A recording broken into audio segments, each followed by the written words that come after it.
আসসালামু আলাইকুম প্রিয় দর্শক, আজকে 10ই নভেম্বর রোজ সোমবার আমরা চলে আসছি সেই নাজিরপুর বাজার ধান আটা।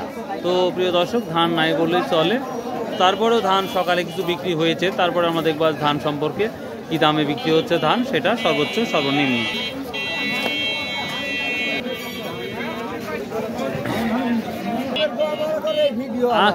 কিসের দাম কি নষ্ট করছি? সব আমাদেরই। গত বছর 12,000 গেছিল, তাহলে আমরাই করছি। কারণ ধান মাইনে নিলাম, গত বছর 12,000 রসুন হয়েছে, ধান ছিল 2200, তাহলে আমরাই করছিলাম তো। হ্যাঁ, গত বছর 2000 থেকে 2200 গ্যাস মিনিকেট ধান। গত বছর এই যে 700-800 টাকা দিন কামলা খাটায় 1000 টাকা দর ধানের দাম দিচ্ছে, তাহলে কি করি কৃষক? মাইনে নিলাম। গত বছর দেশের সরকার নাই জন্য হ্যাঁ, এই যে লাইনে আইছেন, এবার কার লাইনে আসছেন। হাসিনা থাকতে হ্যাঁ, হাসিনা থাকতে যে কষ্ট করে কৃষকের কোনো লাভই নাই। হ্যাঁ, এই তো লাইন আইছেন।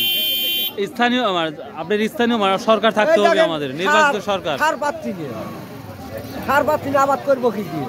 অথচ আবাদ হাতে নিয়ে এলে পরে দাম নাই, সরকারের চোখ কান নাই, দেখতে পায় না। এখন দেখার জন্য তো ব্যবস্থা করি, তারপর এইভাবেই দেখতে পায় না সরকার। আর এগুলো না থাকলে তো আরো দেখতে পাইতো না সরকার।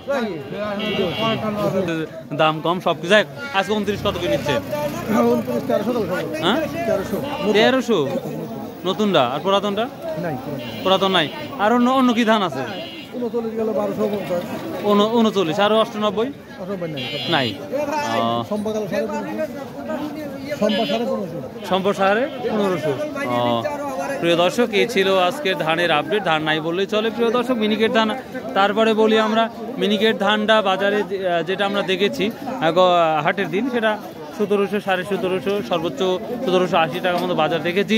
তো কালকে মঙ্গলবার, কালকে আরো তথ্য দেওয়ার চেষ্টা করবো ইনশাল্লাহ। তো ভাই, আল্লাহ হাফেজ, আসসালামু আলাইকুম ওয়া রাহমাতুল্লাহ। ভাই।